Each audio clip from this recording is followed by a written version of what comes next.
Hello, welcome to my show, Searching for Integrity.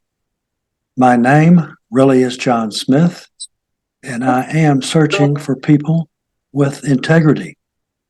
Why? Because our country suffers from IDD, Integrity Deficit Disorder. Today we have author David Dirazi. Is that right? That is correct. Very David good. Dirazi, you pronounce it well. Very good. And his special book as an author, it is Everybody Happy?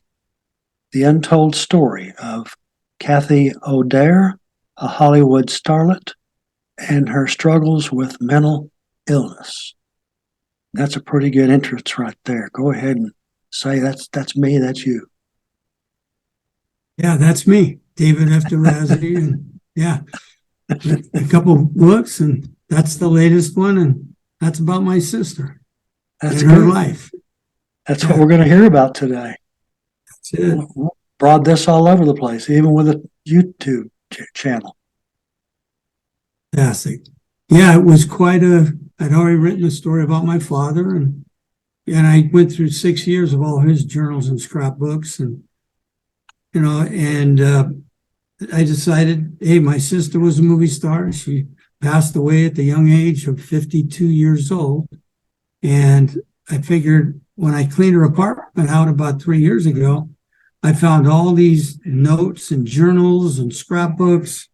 She kind of followed my father's footsteps as far as putting everything together. And I said, this is quite a life. And so it took me about 3 years, and I put Is Everybody Happy together. And the reason the title is Everybody Happy, well, she was on happy days, but at the same time, anytime she'd go into a room, she'd always say, is everybody happy?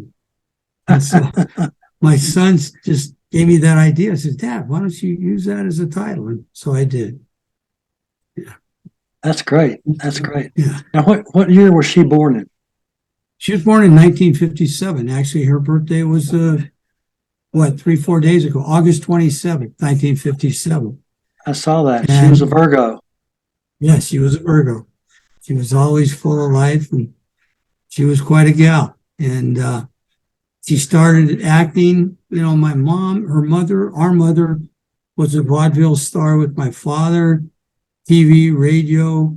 And so my mom never made the movies, and I think she got to relive her life through my sister, and she got her started at the age of 3, and she got her big break at the age of 11 on a nationwide TV show, the Banana Splits Adventure Hour. And Richard Donner, the producer, director for Lethal Weapon and Superman and all those movies, took a liking to her, and he really helped her out along the way, and she got the big part, and then from there, it was happy days. But she acted all her life, but since the age of 3, she acting, singing. One of the stars she acted with, she went to acting school for many years, was everybody's heard of the gentleman in Star Wars, Luke Walker, Mark Hamill. And she was friends for him for most of her life. But they both started together, and she went one direction, and he went another. And she had a lot of stars that she went to school with that were on General Hospital, One Life to Live, and all those. So she was in prime time. And what slowed her down was her mental illness struggles as she got older. When you hit the age of 19, it all started happening. So she had a great career, very short-lived. I always tell everybody, it'd be something if she would have stayed healthy. She would have been on the picture of People magazine 100 times. She was at the top of the world at 16. She was on the cover of TV Guide with Ronnie Howard and promoting the show Happy Days, which was one of the #1 sitcoms of all times. Now that's her picture behind you. Is that right? That's her picture behind me. Actually, it's a partial picture of the cover of TV Guide. They were on the jukebox. Ronnie Howard was on right next to her. And that's her. You can see she was a beautiful girl. All the way through, it seems All the like. way through. Yeah, she was good. Go ahead. I'm sorry. That's all right. I was going to comment on. I'm a guy that can't get away from a book unless I understand the tables of contents. Yeah, Yeah. I agree. So I'm the let's same way. start. Yeah, Let's let's start. start. Okay. All right. Well, it all started, she went to acting school at the age of 3, and then she had a pretty good life up until the age of 18. And then she had a traumatic experience uh, over in Hawaii. She took a trip over there, and it kind of set her back. She got back. She made all this money between her shows growing up. She was a big star in high school, went to Eagle Rock High School. We grew up in a little community called Eagle Rock in Los Angeles, just south of Pasadena, California. And what happened is she got back, and she actually took a ride in her new yellow Volkswagen up to San Francisco. And all of a sudden, she was found by my cousin up there, and she was kind of delusional, and she ended up in a mental institution for 6 weeks. And we finally got her back. And, she was on meds from the age of 19 forward. And she managed to get by. But she struggled as we went along. She was a receptionist in a restaurant, did a few things, but she had pretty good money left from all her career. But then it got worse, and it was amazing. At the age of 39, she actually had a child, and and daughter's still living today. She's about 25 years old. She's fine, doing well as a nurse. But she had a lot of things that occurred between. I actually got where I wrote the story is I experienced her last 10 years of her life. She was in and out of mental institutions, and I used to see her every 2 weeks. And I wrote down all the experiences I had, and I was able to engage with her and and give her the best life she could. I'd go down there every 2 weeks. We'd trade breakfast or lunch together or dinner. But she'd be in the middle of a lot of, like when I'd be sitting with her at a meal, she would be, all of a sudden she'd say things that didn't make sense. Oh, David, I got shot yesterday. I says, where's the blood? I says, there's no blood. And then she would say, and then sometimes it's tough when you have somebody, that's close to you in mental illness. I'd see her and I'd call her every week, the odd week. I'd call her every week. But she told me a story one time. She says, David, I got a black eye. I got beat up. And the police came, and I go, what? Oh, come on, Kathy, you're making that up. And lo and behold, somebody did beat her up. And next time I saw her, she had a black eye. She said the police came, and everybody, it was one of the halfway houses where they let you go out, and they kind of heard all the activity. And all these other people that are mentally ill, they said, oh my God, she was on Happy Days. So, but she was a saint. She was very spiritual, and she was, she struggled with it, and she didn't want to take meds. Like a lot of mental ill patients, they don't want to touch meds because all the side effects. One time she put on a lot of weight. Deprexa is one of the, I even talked to my doctor about it recently, and he said, yeah, they put out Deprexa, one of the mental illness drugs, before Eli Lilly did, even before they knew the effects of it. And she put on like 20, 30 pounds. But then we saw her one time, we ran into another girl that looked like her. I went with my mom and my aunt, and it looked like her, but she was about 100 pounds heavier. And we said, oh my gosh. But anyway, that's so true.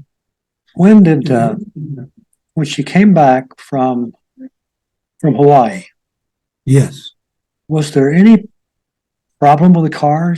You mentioned a new car. Did she have an accident or anything like that? No, the thing, what's really sad in Hawaii, she told me about this years later, and she got molested by 2 strange men when she was over. She went there alone. And basically that just must, they say any traumatic things, and there may have been drugs involved too. I don't know, she was in that part of Hollywood for a period of time, but she just never was the same. But her car, she came back and she was able to drive a car. My mom and I both said, "What is she doing driving up there alone?"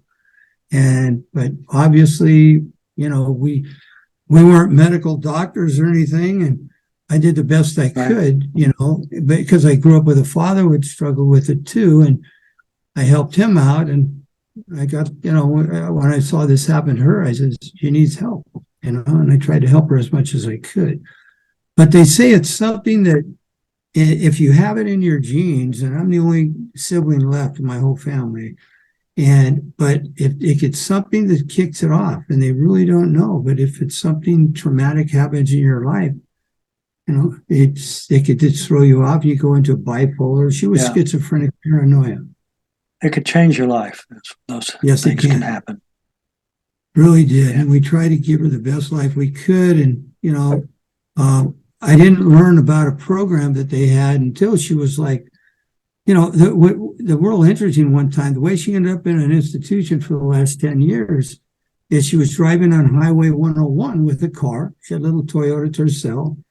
And she just said she saw demons. I mean, she wrote all this. She saw demons and she ran from her car. She left it in the middle of the highway, ran towards the ocean, and they analyzed her.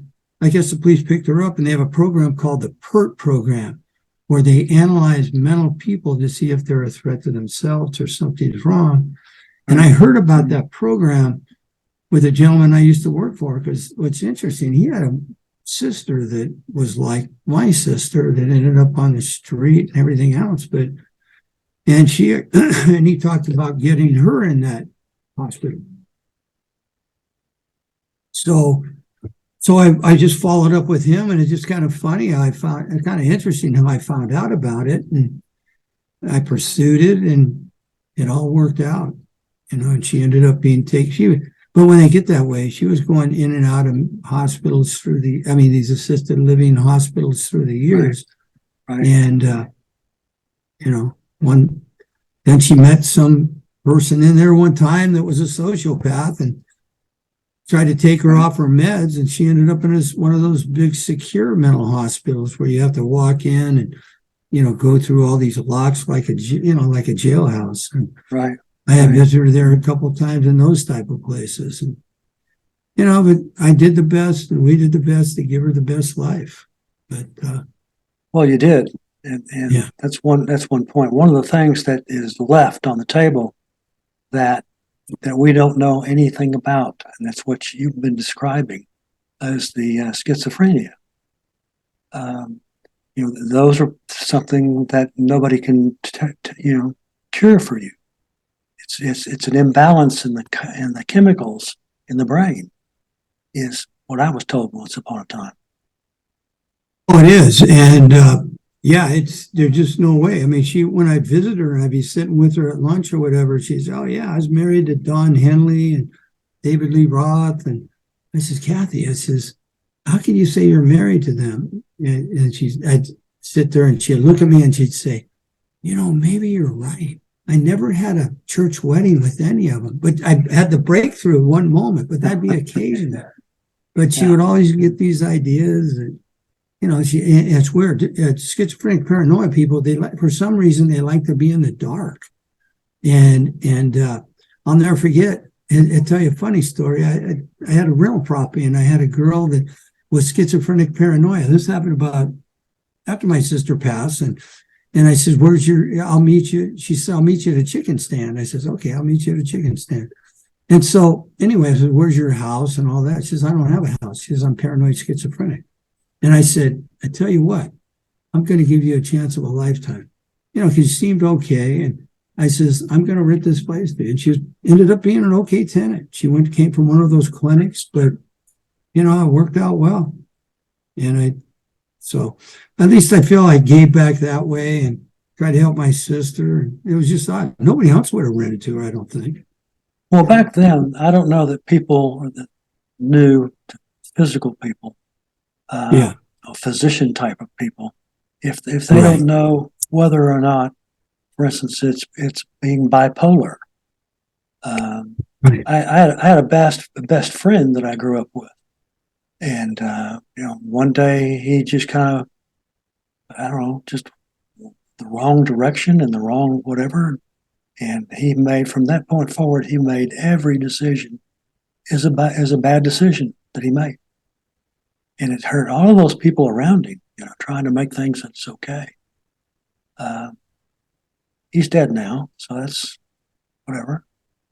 Let's see now. You're if I can handle the math. You were born in '49. Yeah, 1949, April 26th. Yeah, 1940. I'm a Taurus. Well, I was in '48. Really? Oh my gosh. That's how I knew that Yeah. in September. That's how we knew the Virgo part. Okay. Okay. That's right. Yeah. So, I mean, I experienced, I've read about it, but like experienced it. I mean, my father at the age of 14, my mom couldn't deal with it. I mean, my brother went to the hospital and went to the Navy. And I actually was, one of the sons home that was responsible. And my dad got in a fight with my mom one time and I had to break it up. And Right.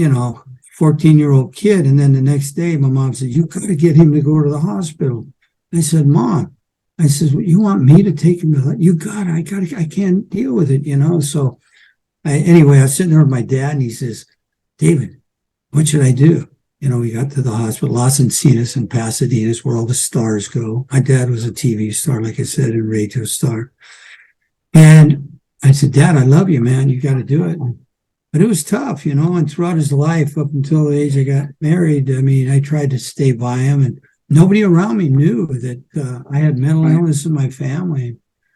I tried to hide it. I was most inspirational football player.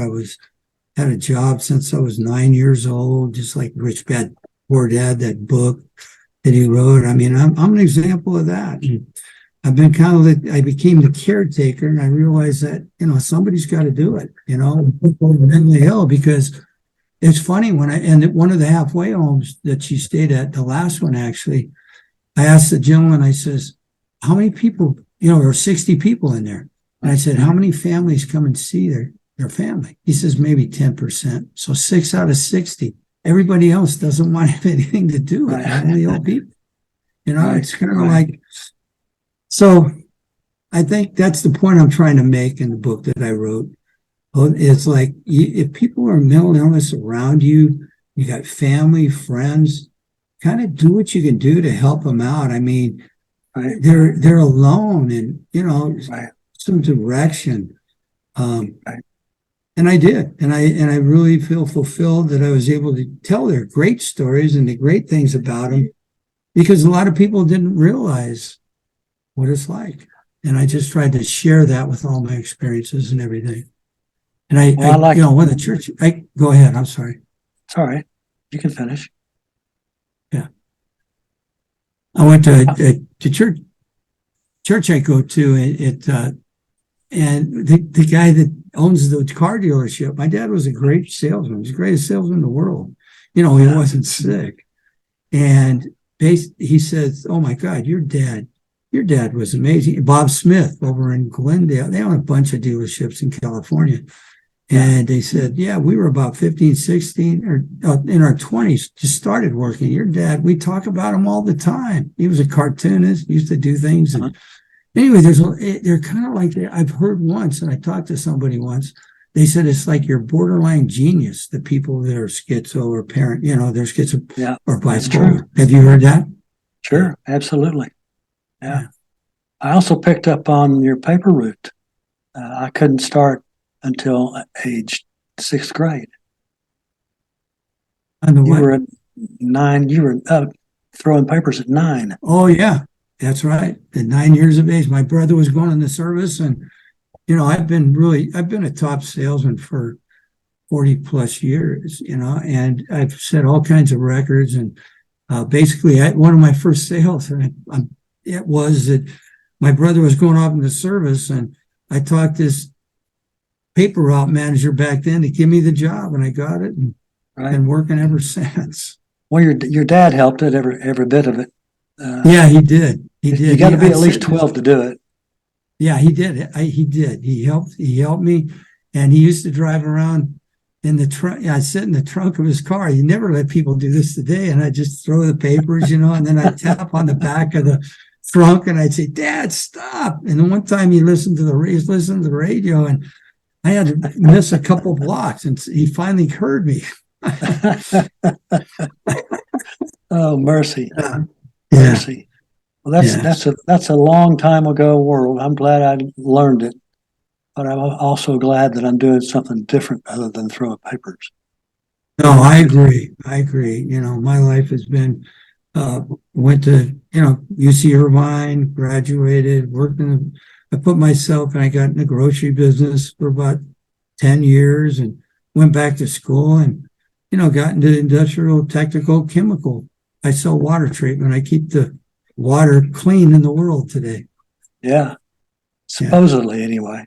Supposedly, yeah. Yeah, that's for sure.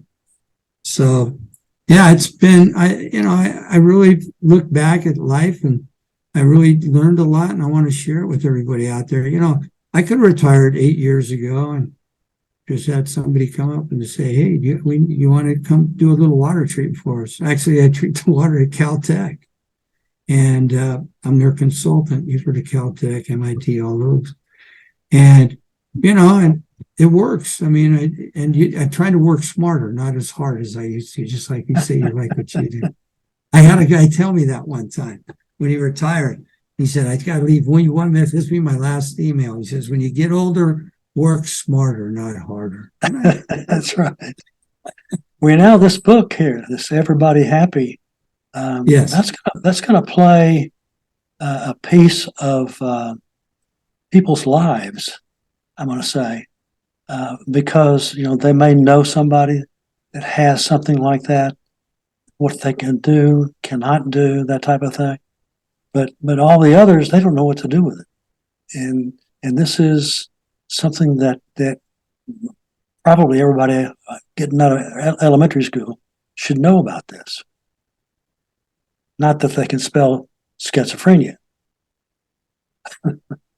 Well, that's interesting because I am actually approaching my local school districts right now. I met with the mayor where I live, and actually I'm going to be giving talks at schools. I'm actually going to give a speech at the YMCA, 3 YMCAs here in Southern California. I'm going to be doing that on September 29th. So, I mean, I want to get it out there that you're right, young kids, and I think parents need to be able to recognize it. Correct. Yeah. Very much so. Yeah. Now, the topic is going to be, is everybody happy? Is that you're going to speak about the book every time? Yes, it's everybody happy. And then the experience that I had with my sister and how she lived her life and what transpired. And, if people realize that you got to be real careful. I mean, there's a lot of stars out there that start at a young age. And it's in the papers. They're all messed up, because it's too much stardom too quick. Right. And they can't really live their childhood the way that they really it's meant to be. And it's tough. Some commit suicide. Your book is going to start filling for people, and they'll get an opportunity to help others. The two guys in Hawaii can't cure them, but others can be aware. And that's one of the a few years ago, more than a few years ago, it was about 10 years ago, I was thinking about when I was about writing my own book. And I thought to myself, awareness is something you got to have. So I called up GoDaddy and put $39 on the red, and now I have havingawareness.com. Wow. Yeah. Oh, that's awesome. Yeah. And it just costs $39 and everybody. Yeah. And I think people need to be aware. I mean, it's funny. People don't stop in their tracks every day. I mean, I'm a victim of that. I consider myself, I had 2 and 3 jobs for 30 years. I mean, and I kind of cut back as time passed, but you don't even have time to stop and smell the roses and look out there, what's around you, let alone aware of what's going on within your family. I mean, I'm on my second marriage now, and it's hard if you don't stop and look at the whole picture, So, yeah, I'm second married as well. Yeah, I have a psychiatrist cousin. She says the first is the trial marriage, the second one's the real one. Yeah, anyway, I thought that was funny, but she's been doing it many years down in Texas. So. Well, let me let you tell my audience where they find your book, and you could probably include those speeches you're going to make. Yeah. Okay. Definitely. And there'll be more, and I'll post them, or when I can. And it's www. David DavidFDorazi.com, and I'm on Twitter and Facebook. Twitter Dave Dorazi, David F Dorazi, and Instagram. So once in a while, I get out there and talk about things and what I'm doing, and I'll definitely post it on Instagram when I'm giving these talks. And like I said, the tough thing about it, I haven't been giving talks for about 4 months. I got laryngitis, but now I'm back. And good. Very good. So looking forward to it. And I'm really excited about being on your show, and I'll definitely pick up your book. That's Embracing the Abyss. Embracing the Abyss. The Abyss. Okay, I've listened to some of your podcasts. I really enjoy it. Yeah, I'm going to send you a link where I made a speech. Okay. And now we're at a point to where, and you're going to be another one that's going to know about this. When you talk about people and you say thank you for coming and listening to us, and liking, searching for integrity, and so long, and happy trails to all.